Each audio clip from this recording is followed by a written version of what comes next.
Madhava Kunja Vihari.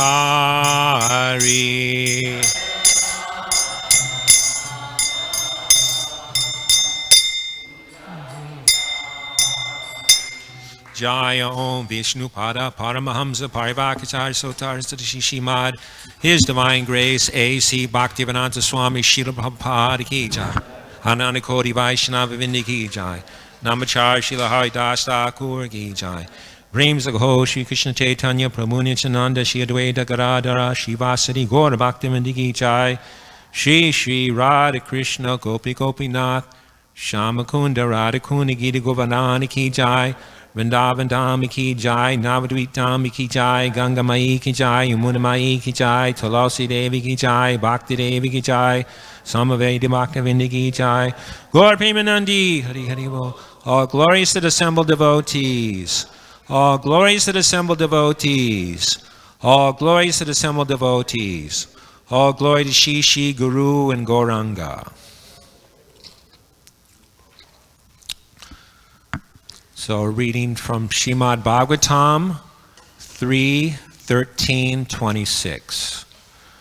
Om Namo Bhagavate Vasudevaya.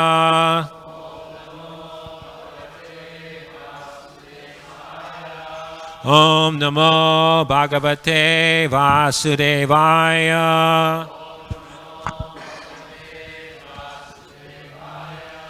Om Namo Bhagavate Vasudevaya.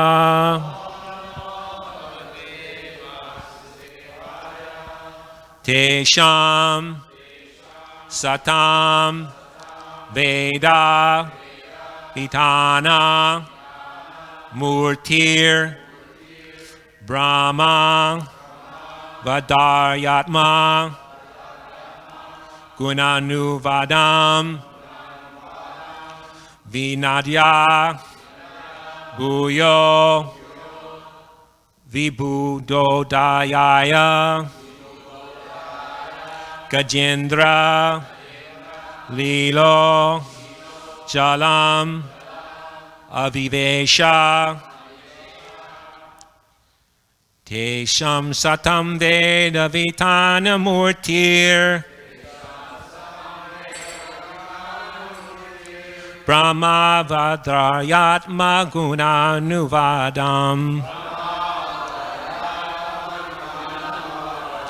Vinadya Bhuyo Vibhudodayaya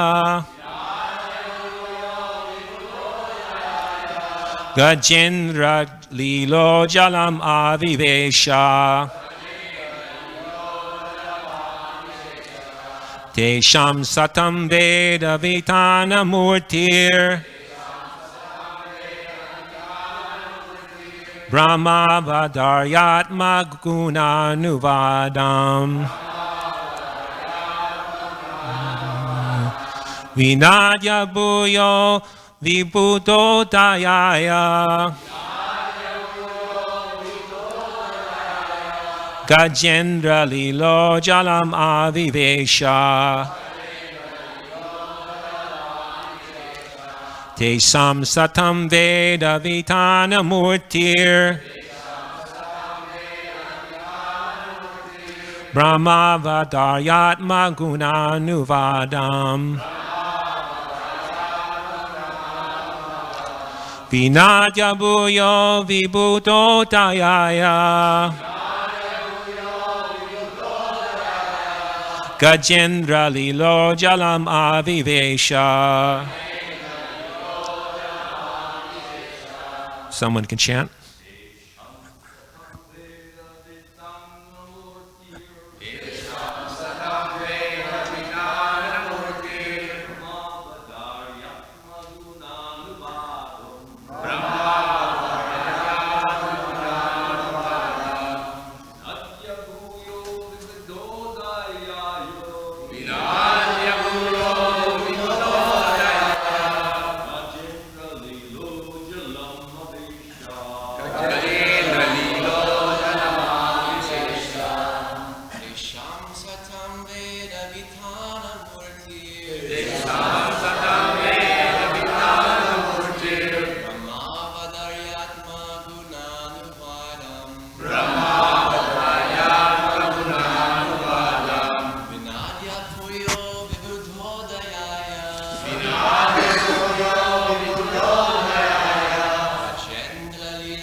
Mataji's.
Okay, word for word.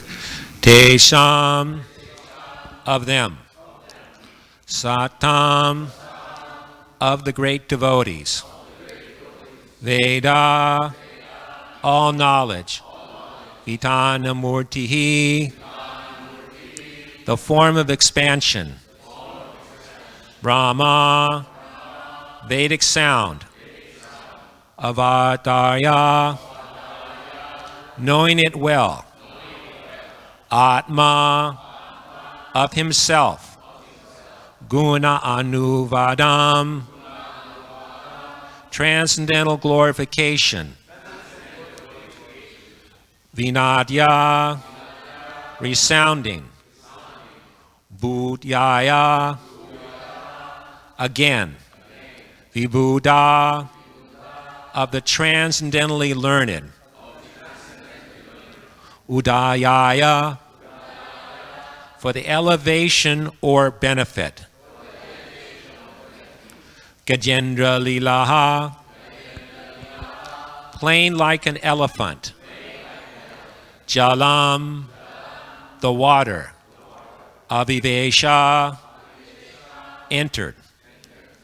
Translation and purport by His Divine Grace, A.C. Bhaktivedanta Swami Srila Prabhupada. Plain like an elephant, he entered into the water after roaring again in reply to the Vedic prayers by the great devotees. The Lord is the object of the Vedic prayers, and thus he understood that the devotees' prayers were meant for him. Purport. The form of the Lord in any shape is always transcendental and full of knowledge and mercy. The Lord is the destroyer of all material contamination because his form is personified Vedic knowledge. All the Vedas worship the transcendental form of the Lord. In the Vedic mantras, the devotees request the Lord to remove the glaring effulgence because it covers his real face. That is the version of the Ishopanishad. The Lord has no material form, but his form is always understood in terms of the Vedas.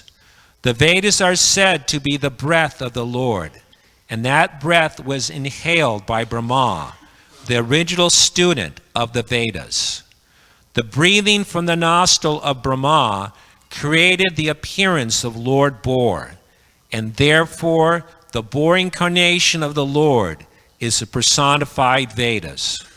The glorification of the incarnation by the sages on the higher planets consisted of factual Vedic hymns.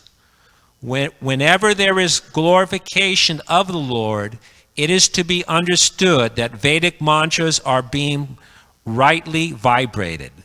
The Lord was therefore pleased when such Vedic mantras were chanted, and to encourage his pure devotees, he roared once more and entered the water to rescue the submerged earth. Nama Om Vishnu Padaya Krishna Bastaya Bhutale Shrimate Bhaktivedanta Swami Iti Namane Namaste Saraswati Deve Gauravani Pacharne Nirvisesa Sunyavadi Praschacha Teshatarne. So here in the purport it says, whenever there is glorification of the Lord, it is to be understood that Vedic mantras are being rightly vibrated. So this is Vedic knowledge. Vedic knowledge means understanding the words of Krishna. The words of Krishna as it is, without, with great care, and attention and great respect. In this way, if one does that without any adulteration, addition, or amendment, then one gets perfect knowledge. Otherwise, that is not Vedic knowledge. That is something else.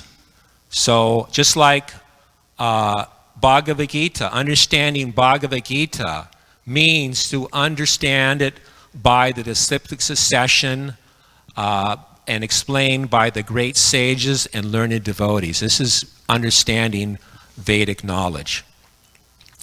So understanding means to hear from the authorities. So Krishna is unlimited, but he's subjected to be known through the authorized Vedic literatures. Of course, we can't know Krishna fully, but we can know him partially by the process of devotional service. This is possible. So Krishna is realized by the process of devotional service. He can be known. This is the process of realizing Krishna. So in order to understand Krishna, one has to associate with devotees. Then one can understand Krishna. One can understand the importance of Krishna and the importance of devotees by their association. Therefore, Srila Prabhupada mentions that, therefore, this Krishna consciousness movement has been established all over the world to give association, get association with devotees. So, in order to get this knowledge and also devotional service, one has to wait for the mercy of Krishna. It's not simply one could get it automatically, but one has to receive the mercy of Krishna. And of course we know that the mercy of Krishna also comes in the form of the spiritual master, of the devotees of the Lord. They come and they give their mercy to us. So this knowledge of Krishna consciousness has to be followed by detachment. And this knowledge and detachment is quickly acquired by the process of devotional service.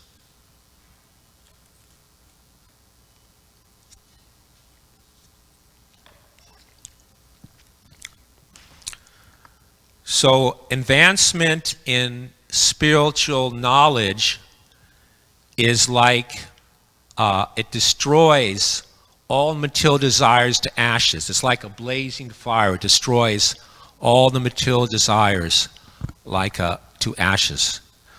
So the Lord in his order are identical. So we should not think that Krishna is different from the Bhagavad Gita, or the words of the spiritual master is different from the spiritual master. No, simply by carrying out their instructions, there is factually no separation. So we have to follow their orders. We should see that the orders of Krishna are identical to him. And of course, we know that the spiritual master simply repeats the instructions of Krishna. So in this purport, it mentions about contamination. The contamination is there in the form of sinful activities, in ignorance. But by the process of devotional service, we can become free from all types of contamination. So Krishna is known as Pavitram. He is completely pure. So by coming in contact with Krishna, we also become pure. Just like it's mentioned, like Aghasura, he was a great demon who assumed the form of a big serpent. It was like 8 miles. He was 8 miles long, and his upper lip touched the clouds. He was such a great demon, he wanted to kill Krishna, because Krishna killed his brother and sister, Putana and Bakasura. So he was very angry at Krishna. He was so sinful, so he wanted to kill Krishna and all his cowherd boyfriends. So Krishna eventually entered into his mouth, and although he tried to kill Krishna, Krishna killed him. And then afterwards he came out, after Krishna came out of the serpent, the spirit soul of Aghasura merged into the body of Krishna. So how is it possible that Aghasura could enter into Krishna's body, since he was a sinful demon contaminated by material nature? It is because Krishna personally entered his body. So he was a very special personality. This is not an ordinary thing, that Krishna enters your body like this. So in this way, by coming in contact with Krishna, he became free from all contamination. So actually, we ourselves, we are actually pure. We have nothing to do with this material world. Just like the example is given of oil and water, you can't mix the two. But somehow or another, we came in contact with this material world. So we have to become contactless. And this way, we become situated in our original position. And this is possible by the process of Krishna consciousness. So Krishna is Satchidananda. He has full knowledge, therefore he cannot fall down. But since we do not have full knowledge, we are prone to fall down into this material world. So Krishna is Satchidananda, eternal, full of knowledge and full of bliss.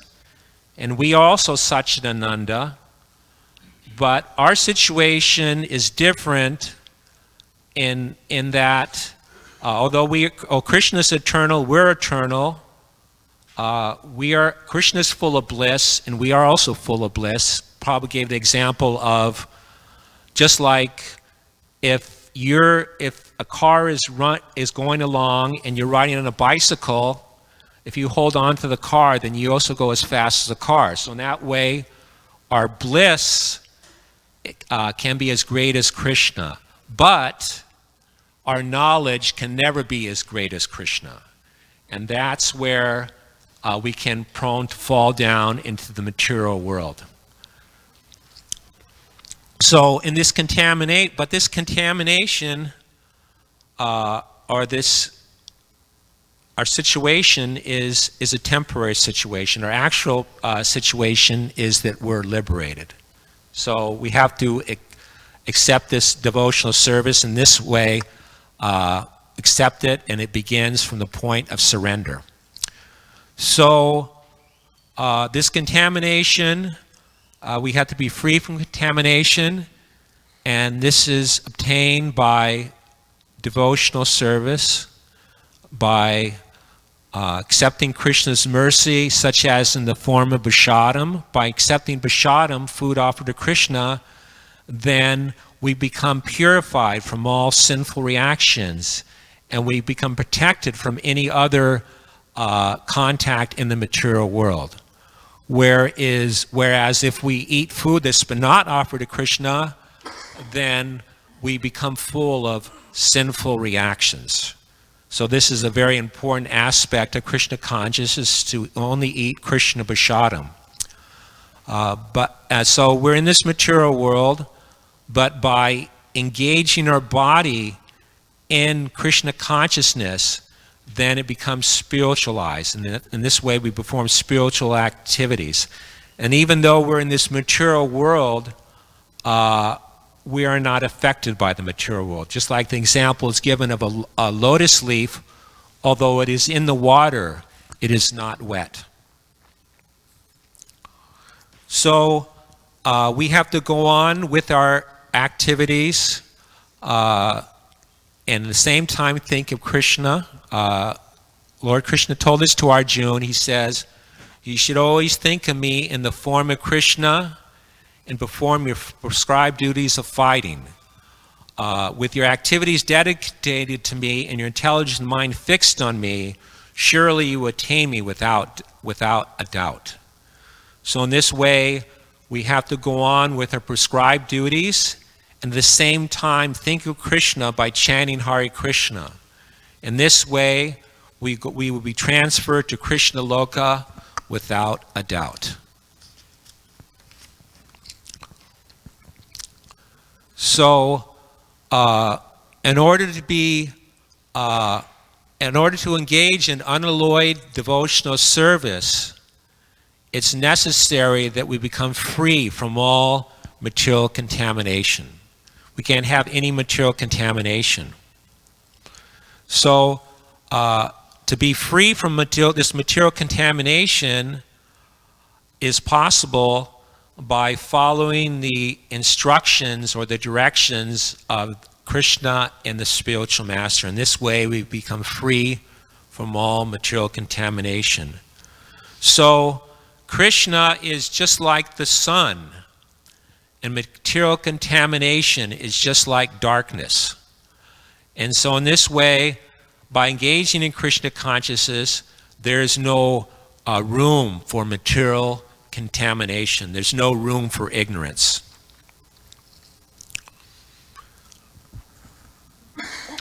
So, although it's stated that when it has to be free from material contamination in order to achieve unalloyed devotional service, also this is also stated that this freedom from material contamination begins from the platform of anartana vritti. So in devotional service, there are different stages of devotional service, from shraddha, faith, all the way to pure love of Godhead. So in the beginning, we have some faith, and then we have sadhu sangha, association with devotees. Then there's bhajana kriya, accepting a spiritual master, engaging in becoming initiated by him. And then there's anartana vritti. Anartana vritti means giving up things that are not necessary. Basically what that means is giving up the four types of sinful activities, namely illicit sex, intoxication, meeting, and gambling. And by this anartana vritti, we become free from material contamination. So we have to remain there and not again be implemented in sinful activities. Prabhupada says at the time of initiation is like the sinful activities, reactions are going around like a fan, and then once you plug out the fan, then the activities sinful reactions start winding down.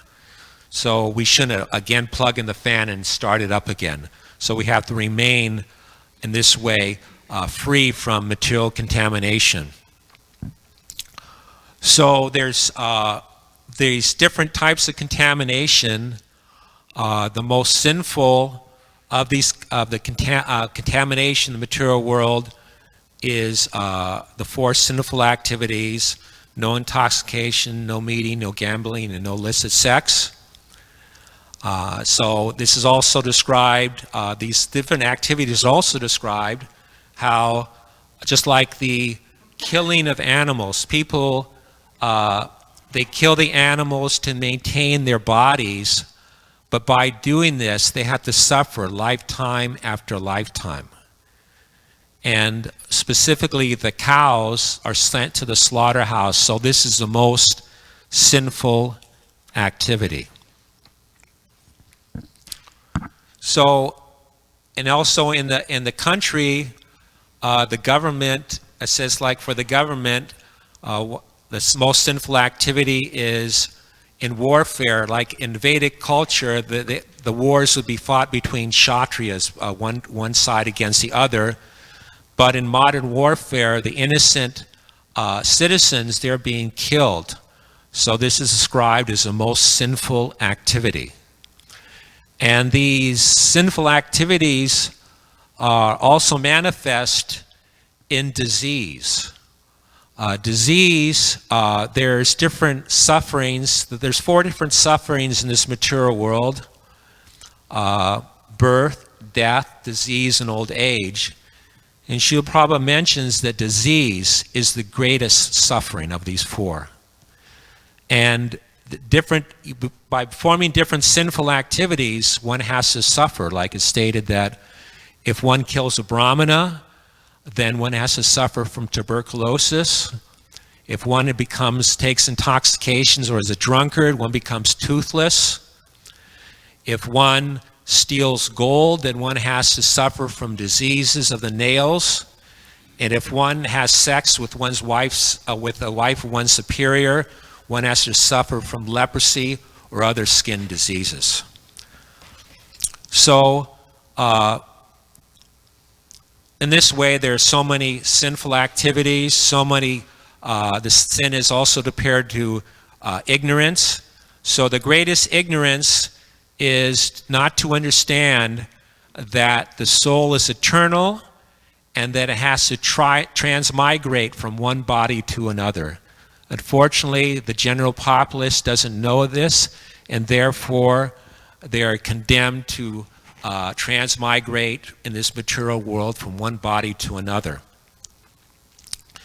So what is this gross ignorance has been explained that anything, whether it's religious or irreligious, if it's opposed to devotional service, this is what is known as sinful activities. So this contamination that we have acquired is a result of from many millions and millions of births in this material world. So in this way, our heart is filled with so many dirty things, but by the process of devotional service, we have to purify our heart. In this way, become cleansed of all material desires. So we have to rise to the platform of pure devotional service, to the platform of purified goodness. In this way, we could become free from any contaminating aspects of the 3 modes of material nature. Because if you're in the modes of material nature, even mundane goodness, then that's also considered a contamination. So those who are, it's also been described that those who are the most sinful are those who are not surrendered to Krishna. Those who are not surrendered to Krishna, those who are rascals, the most lowest of mankind, they are known as the most sinful living entities. But Krishna says in the Bhagavad Gita that even if one's considered to be the most sinful of all sinners, if one is situated in the boat of transcendental knowledge, then he could cross over the ocean of miseries. So in this way, so many of us in this material world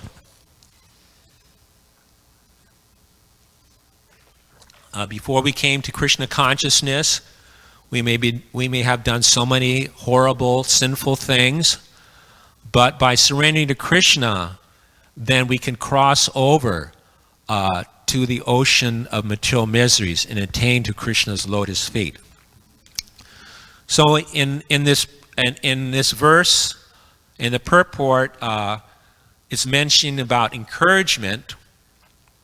So this encouragement is there. Of course, encouragement runs in two ways: encouragement for material activities and encouragement for devotional service. So in the material world, the leaders encourage the citizens to engage in sense gratification. And thus, the blind lead the blind, following the path of unhappiness. So in this way, the leaders enact so many laws that encourage sinful activity, just like Srila Prabhupada mentions that a divorce encourages prostitution. So in this way, the leaders just implement the citizens more and more into material life. So what must be encouraged? That which leads one to Krishna consciousness, that is what must be encouraged. So the more we engage in Krishna consciousness, the more we are encouraged by the energy of the Lord. So, and Vedic knowledge or Vedic wisdom encourages us in self-realization on the basis of the non-existence of the material body. So it's stated this body does not exist in that it exists temporarily, but it's just for a moment and then it's gone. So it says that it does not exist. So the Vedic knowledge encourages us in self-realization. Because if you think that you're this body, if you think that I'm going to go on forever, that the material scientist will find that so many ways to preserve this body, and they'll cure this disease and that disease, and this way we'll live for millions of years. If one goes on this way, one will not be encouraged to take up self-realization. We'll simply try to remain in this material world. So Krishna, he's neutral to everyone. We wanted to forget Krishna, so he's not going to interfere with our independence. But as soon as we desire Krishna, then he encourages us to desire in such a way that we will attain to him. So in society, in Varnashrama, the sannyasis, their business is to travel from door to door and encourage the householders to take up spiritual life, to engage in spiritual life. In this way, they go to door and they beg some charity, although they just do that. They do that, but actually the real purpose is to give enlightenment to the householders.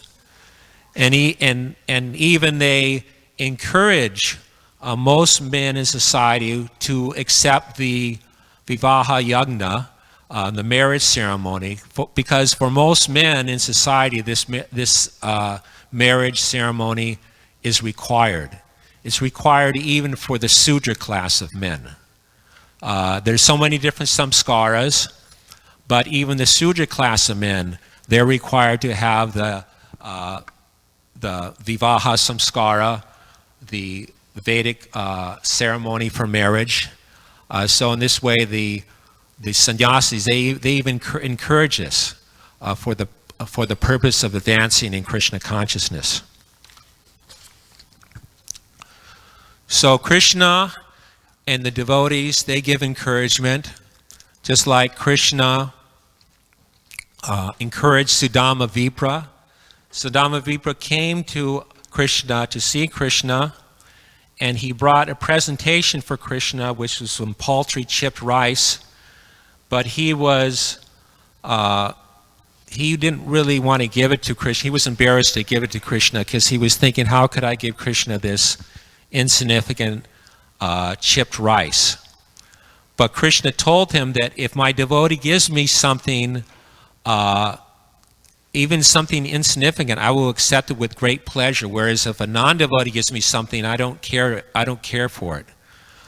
So in this way, he was saying that if you give me it, and by accepting something, everyone is satisfied. So in this way, Krishna accepted the chipped rice from Sudama.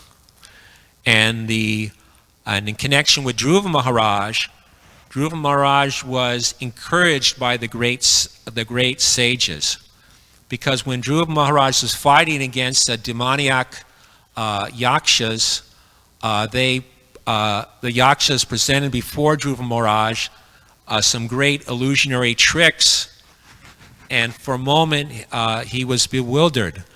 But the sages told him, they encouraged him, they said that the Supreme Personality of Godhead, who is known as Sanjadanva, who helps his devotees kill all your enemies. The holy name of the Lord and the Lord the holy name of the Lord is as powerful as the Lord himself. Simply by hearing and chanting the name of the Lord, all men are fully protected from fierce death, and thus a devotee is saved. So in this way, by accepting the process of Krishna consciousness, by accepting encouragement from the internal potency, from Krishna's devotees, from Krishna himself, we can advance in Krishna consciousness and go back to home, back to Godhead. Thank you very much. Are there any questions on any of these points? Okay, Sachin Anoy.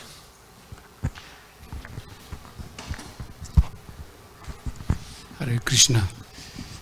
In your explanation about Agasura, because he was so contaminated, he was a demon,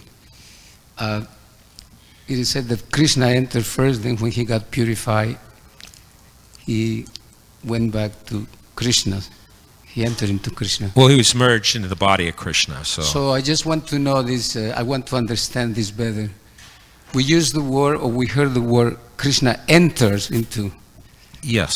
So there's a verse in the Bhagavad Gita that says, Ishvara sarvabhutanam hridaya arjuna tishtati, that Krishna resides in the heart of every living being. So someone, as an argument, by saying, how does Krishna enter? He was already there. So it's just that it's only a grammatical thing, or is other way to explain it? Well, Krishna is everywhere. Right. Krishna is in the heart of all living entities. He's within every atom, so of course he's everywhere, but it's mentioned in the Krishna book that he personally entered. So he personally entered as Krishna.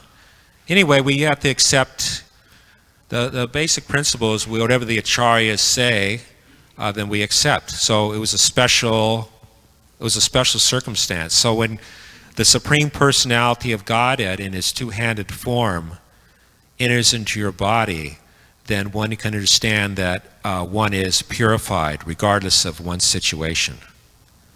So that's the situation, like that. Any other questions on these points? Okay, thank you very much. All glory to Shishi, Guru, and Gauranga.